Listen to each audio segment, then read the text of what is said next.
And for those of you who I haven't had the pleasure of meeting, my name is Barbara Bitondo. I design knowledge solutions at IFC. I'm delighted to be back in this forum with you today, and so excited to have a longtime colleague and collaborator, Kimberly Dailey, back at the bank with us here with the KM community. So just one more time, knowledge breaks like this one are a short form 35-minute session that are recorded.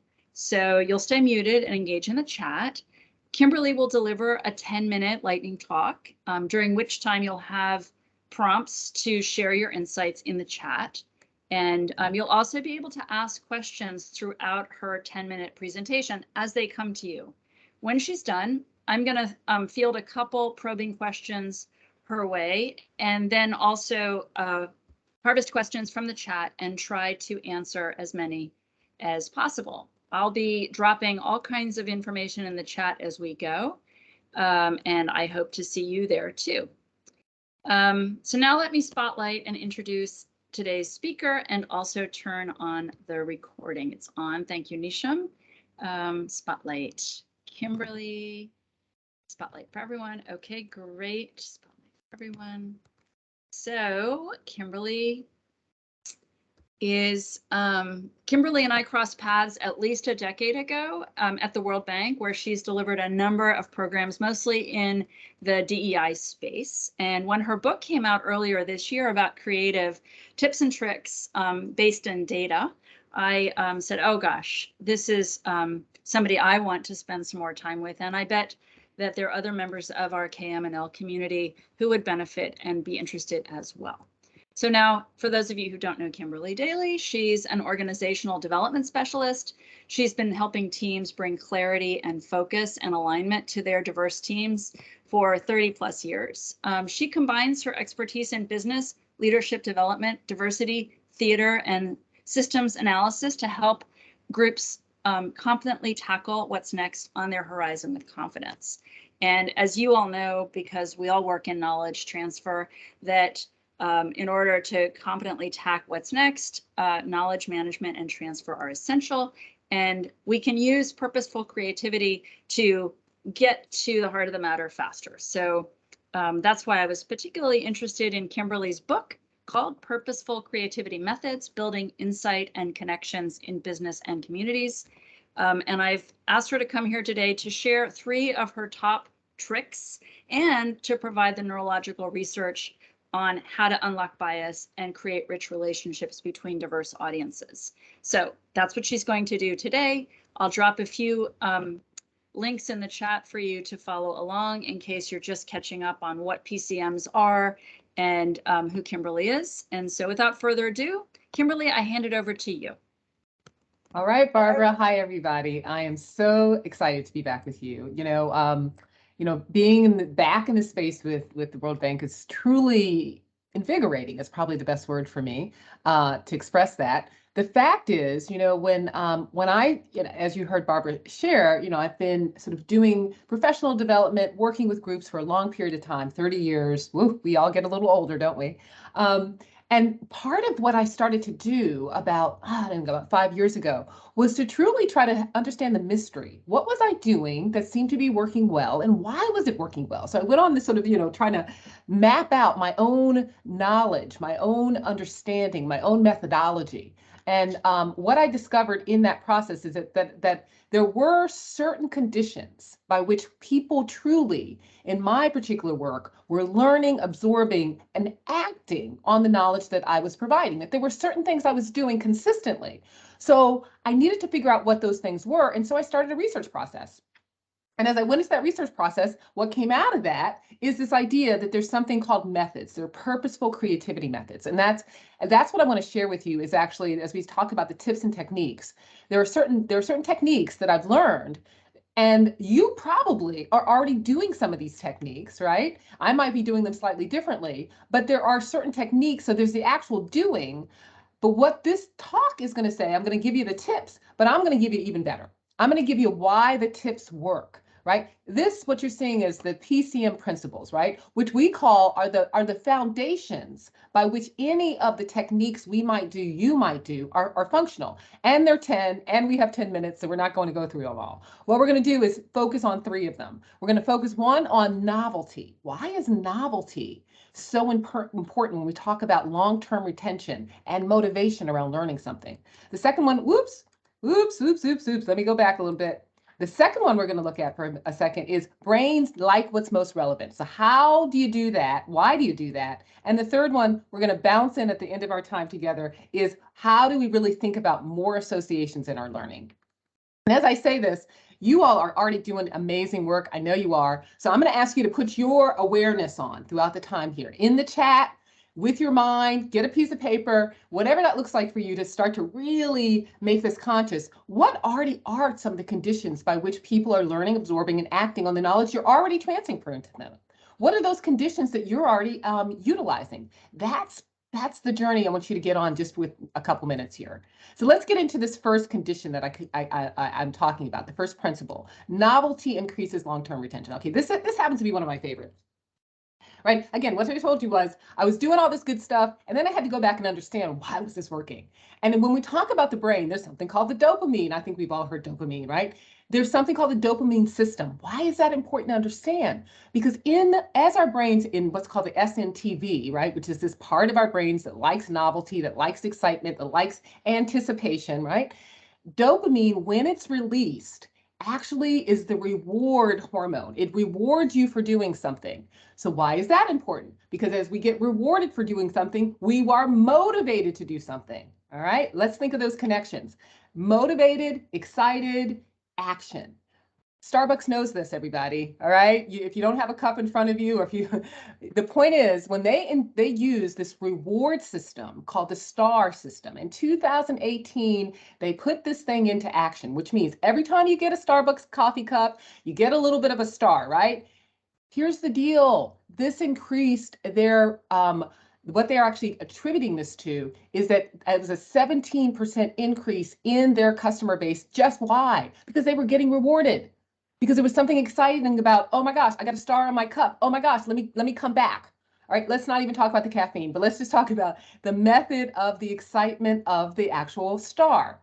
All right, now I told you, I do workshops, I do professional development work. I'm in the space of diversity. So I'm always thinking about how do I create a positive sense of anticipation for people's participation in what I'm doing? I'm going to share 3 quick techniques for you. And again, you might do something similar. You might do it at your own way. Something simple called the mystery card. You give people a hat. You put some questions in a hat. They have to take the question out of the hat. They don't know what the question is. Guess what? They're already anticipating a little bit of excitement. Simple. Second one, gestures concept. Simple process. What do we do? As opposed to having people talk, particularly when they're different, dialects, when they're different languages, you don't just have them use their linguistic skills. You have them use their body knowledge skills. We call this gestures concept. Very simple. Communication through the body. Everybody can understand what this means.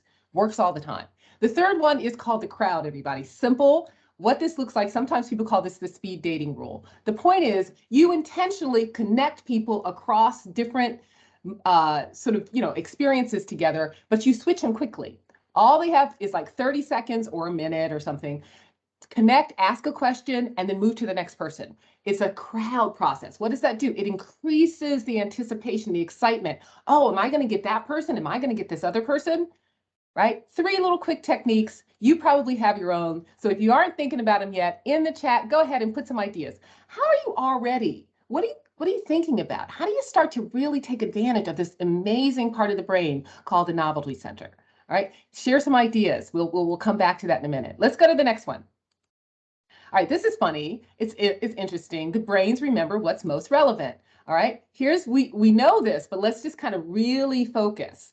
At any one moment, including right now, everybody, there's 11 million bits of information coming at your brain. So your brain can't handle all of that. It would fry if it did. So there are only certain things that people perceive, they interpret what's important, they have their preferences about what that is, until you get down to what we call selective attention. 40 to 50 bits of information is actually absorbed. 11 million down to 40 or 50 bits. So what does that mean? You have to be on target. You truly have to get straight to the point that's relevant to your particular, whoever your audience is in that sense, whoever you want to get this knowledge transferred to. You got to show them quickly why that's relevant. 2 ideas. I'm going to round this out really quickly. You see what you see as a flip chart. We all know a flip chart means, oh, we're going to record information. Well, as opposed to keeping people at one table recording information, what you do is visit, get up, walk to another table, see someone else's visits, go see what's on. As soon as you get people choosing which flip chart they want to go to, guess what? Selective attention has come in, relevancy has come in. There's another one called the expert or the novice. I'm not going to tell you that one right now because that one is actually in one of the handouts, but that's a simple one, easy to do. It's all about selective attention. It's all about giving people choice. The third one, we're going to end up with this before we get into our Q&A, is multiple associations increase learning. Okay, this is fun. All of us at some point, maybe, I'm not going to make that complete assumption, there are elephants, right? If you were back in the day, you went to the zoo, you saw an elephant. Here's the thing, you didn't just visually see the elephant, you might have smelled the elephant. If you were lucky, you might have had some peanuts and you touched the elephant, trunk touched your. How many different ways were you remembering the elephant? Why? It's all of those associations are locked in your mind. That makes a difference. As many different sensory ways we can get people associating to the material that we're talking about, that is going to stick in their thinking more. I'm going to end with these 2 techniques before we get into the Q&A. These are 2 of my favorites. I've seen these work everywhere with so many people. Senses, all right? You ask people to come and introduce themselves to each other. Like, let's just say it could be they're just first getting to know each other, or, they've worked with each other for a long time.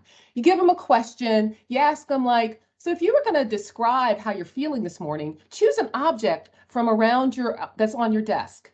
All right, here's my little bottle right now. Once they start talking about the object, let me just tell you folks, they're touching something, they're going to lose all their self-consciousness. You're going to get a level of transparency and truth that is amazing. Always works. The next one I want to share is one, again, we all know this, but let's even understand this. When you put a little rhythm, a little song to what you want them to retain, this makes a difference. Love this quote by psychologist Henry Roediger that he says, and I'll read it quickly. The hippocampus and the frontal cortex are 2 areas in the brain associated with memory. They process millions of pieces of information every day. Remember, selective attention. Getting the information into those areas is relatively easy. What is difficult is pulling data out efficiently. Music provides a rhythm, a rhyme, and often alliteration. All that structure is the key to unlocking information stored in the brain, with music acting as a cue. Okay, simple. A, B, C, easy as 1, 2, 3, whatever your song is, right? You get people to remember something with a rhythm or a rhyme. Guess what? They're going to remember it. And guess what? You're getting a little bit of fun, a little bit of dopamine, all mixed up in that. Okay, so I want you to, again, as you're thinking about these choices, how are you already making things multisensory, right? We're getting ready to move into a Q&A. So, let's start to share some of our ideas. All right, and that's my cue, everybody. Those are the 10 principles. Looking forward to getting into some engagement with you, and we'll go there. Let's do it.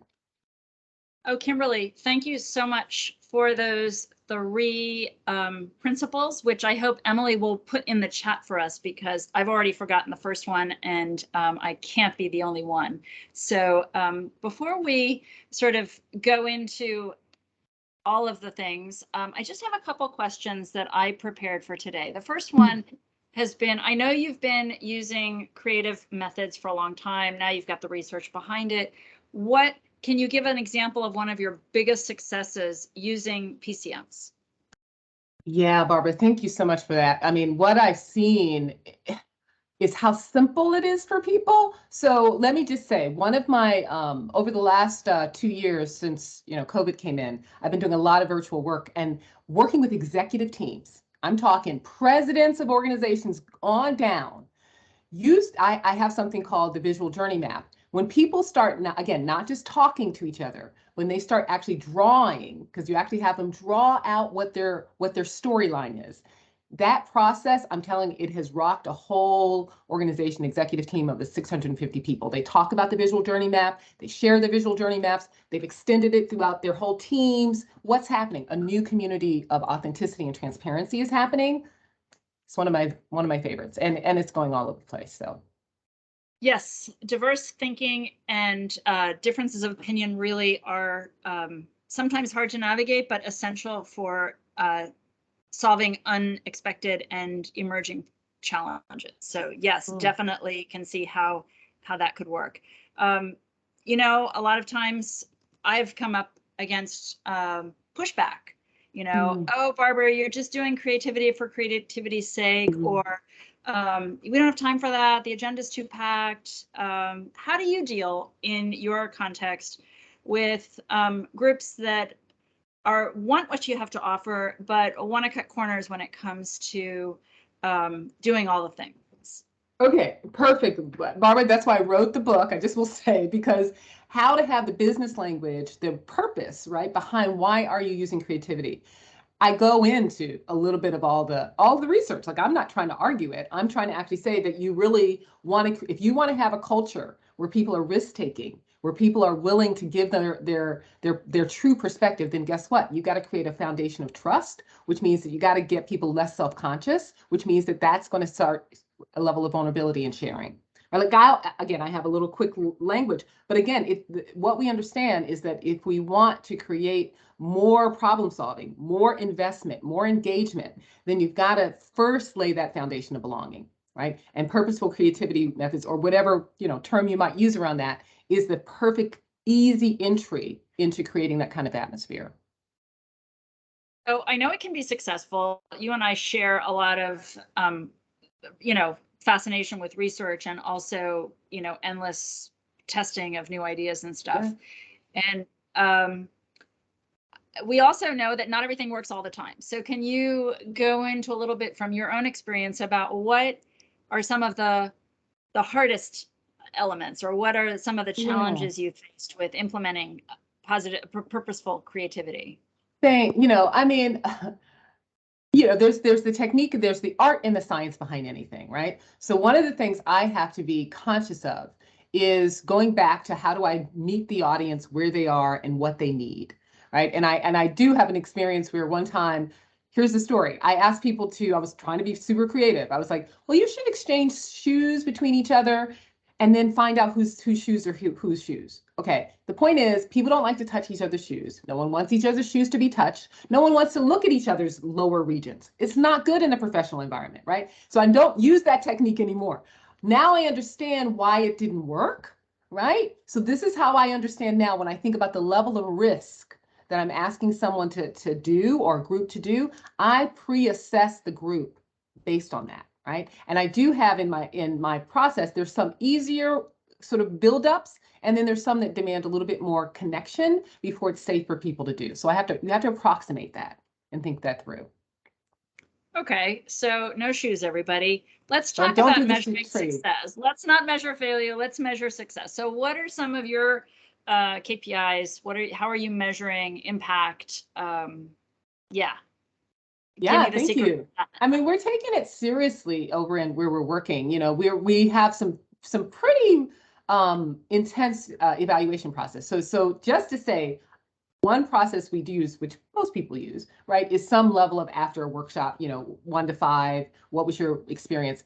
We take all of that initial reaction pretty seriously, but actually what we also do is we evaluate things over a course. We give people opportunities we write research reports based on our work. Let me just say that. What we're actually doing is gathering feedback and then actually analyzing that feedback and bringing it back to all of our clients. So we can say, we started here. You wanted more open discussion, or you wanted people to be less burnt out. How did this method support that process? We asked very explicit questions to then, evaluate what was the feedback, right, statistically.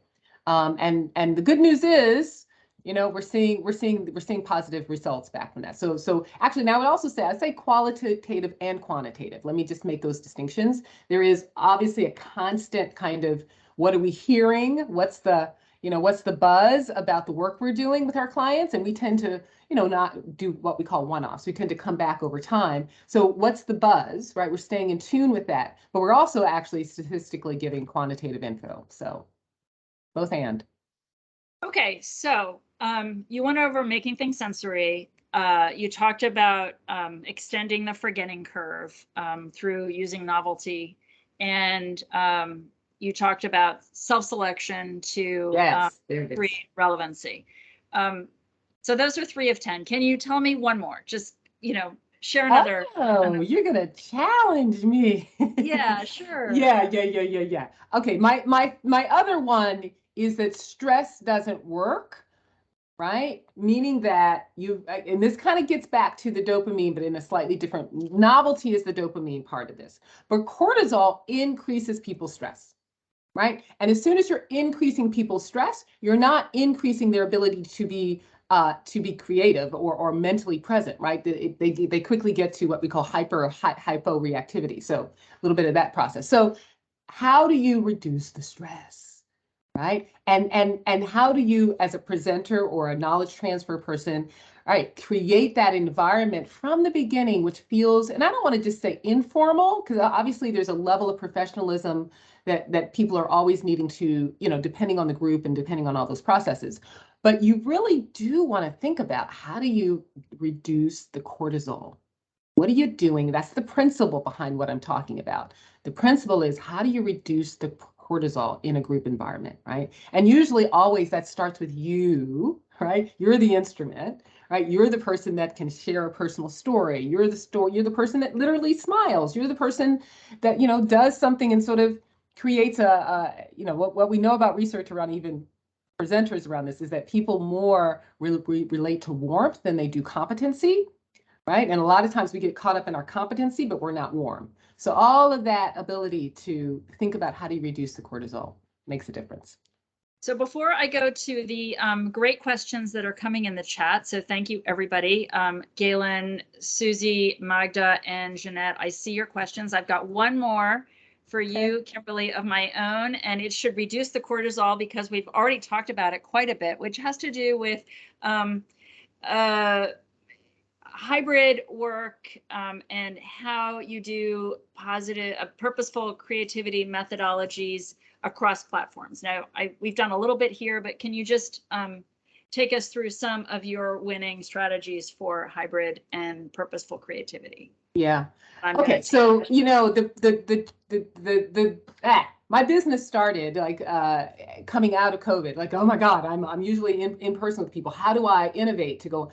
So it's also a mindset about it, right? It's also a mindset to say, how do I take advantage of this hybrid platform with people who might be in a room and who might also be on a virtual platform? Let me just say there's lots of techniques. So let's go back to a simple one. I'm looking at Teams. Many of you all use Teams, but maybe you don't. Again, how do you share a document visually, right? And have people, what I do a lot is have people annotate visually on a document. Like I'm actually going to ask them, I'm doing a workshop next week. I'm going to actually ask them to draw something, use color.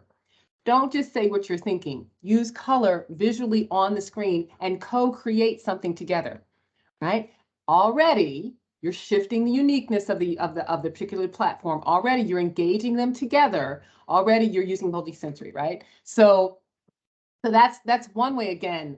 And I'm actually also really loving anytime we're doing breakout rooms in these days, because you can quickly get people into a different level of trust when they're paired, as opposed to when you've got them all on a large screen, right? Simple technique, as if you were in, a dyad as opposed to a small table.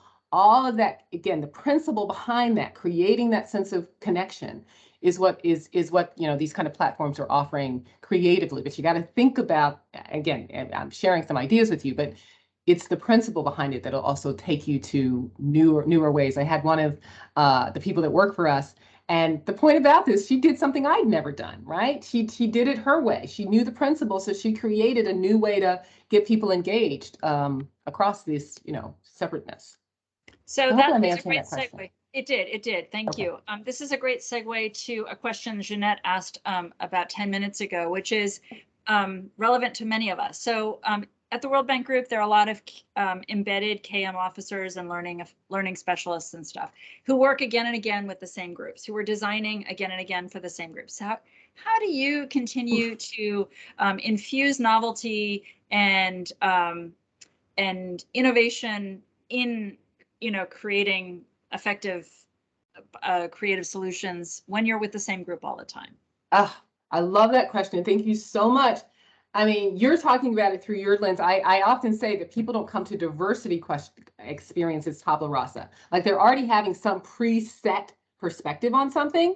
So here's the thing. Here's the exciting thing. I got to say the number one principle is novelty. You can infuse something different for 5 minutes that they're not expecting, right? You can bring a little hat if you're in person. You can bring a little hat. You could do something where you're asking them to do a poll, right? And the poll doesn't have words. The poll has pictures that they're choosing from, right? Going back to how do you do it in a hybrid space, as opposed to, oh, on a scale of 1 to 10, you say you have smiley faces going down to negative faces, right? Choose something. Oh, what's the smile about today? What's it not?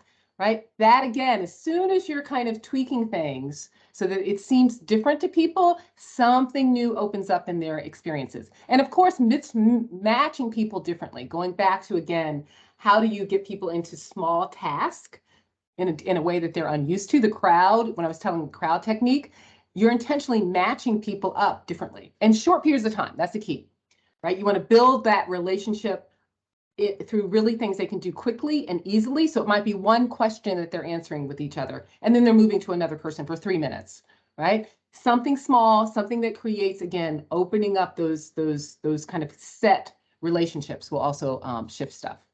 So I really appreciate that you're using examples that are sort of online and blended platform friendly. So thank you for that. I know that's a big topic, but another topic that has come up in the chat from Magda, but I'm sure it's on a lot of other people's minds also, is what applications or which of your methods would you find particularly relevant in the World Bank Group context? So global, very large, very diverse, every continent, every country kind of situation.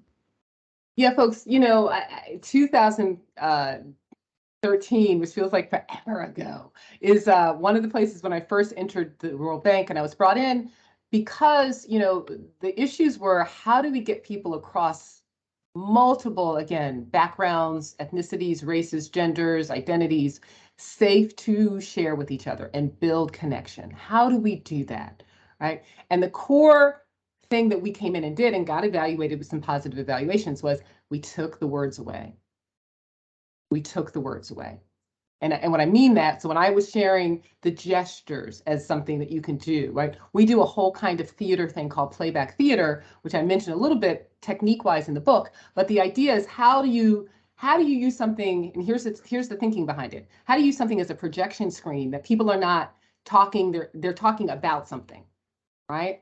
So if you think about a theater thing, they're talking about that object, or they're talking about that situation, or they're personalizing it, but it's through another screen, right? That whole way of, again, creating a space where people are talking about something is a way for them to personalize how they feel about it. So again, what's the technique about that? It could be the theater thing. We use, again, objects are perfect examples of how do you talk. I remember one multi-ethnic group I was working with, again, language, people had 3 or 4 different kinds of languages, and we actually did have, interpreters active during the time, right? So this is all, there's a slowness to how people are hearing and interpreting stuff. We took away the words. We took away the words. We said, show an object, describe this, how does this, and people start to understand things much broader when they're not having the language challenges, and again, the interpretation challenges. So have you ever used opportunities? Let me say opportunities. So this is a build on question from Magda's. Have you ever used the sort of 8-hat approach where you give people roles so that they get to talk about the actual elephant in the room, but they get to put on a different hat and speak from a different character? Yeah. I don't call it the 8. So there's something I call the sit roll exercise. Okay, that's my, a lot of the stuff I'm doing, you might have heard different languages. So, but yes, what you're doing is you're getting people to take on a certain role, all right, and then switch, right? And here's the key to some of these processes. You give people first what's the role you want to take on, you feel most connected to? Great. Get them to sit in that role. I am the supervisor, or I am the, right? Whatever they feel. And then you say, well, switch to the other one that you might feel a little less resonating with. right? What's it like to be, and I'm going to use my term, the direct report? What would that, and get them to switch over to that other role, right? Then what you're doing is they're getting knowledge, right? But you're also starting to build empathy, which is really what you also want to be doing when you're talking about having a greater understanding and problem solving, right? You got to understand not just the thing people are saying, but the things that are generating the emotions underneath it all. So all of that is, we call that the sit roll process. But yes, as long as you get people to, the more you can get them to come out of their, you always go first with what they're feeling most comfortable for, and then you give them the stretch, right? Talking about stretching. Okay, well, let's jump over to Galen's question, which relates to this rather directly, so perfect. Galen asks, how do you tackle the mentality that likes learning for outcomes, but wants to use old-fashioned learning resources like manuals, traditional classroom, etc., that don't always generate the positive outcomes? Suggestions. Can you say it one more time so I'm making sure I'm completely getting it? How do you tackle the mentality? So mentality. in your creative methodology, how do you engage with a mentality that has a preference, a bias towards traditional learning and outcomes in a more traditional format to get the positive outcomes from these creative methods? Let me say, I think you're hearing me, and first, I love designing things, and let me say that there is a holistic way that we think about creating the right environment. So I call these the conditions. But so speaking about what's traditional, someone's used to give me a manual, let me read from the manual. So it's fine to start with let me read from the manual. Right? It's fine to keep them in the let me move them around. And then you incrementally create something different. Okay, so let's put the manual down. And now something I know from someone very well about this, let's trade manuals. Let's interview each other based on the manual, right? It's an incremental shift. So you're still keeping them in their comfort, right? You're still keeping in their, and the whole idea of how I think of these things, everybody, is warming people up.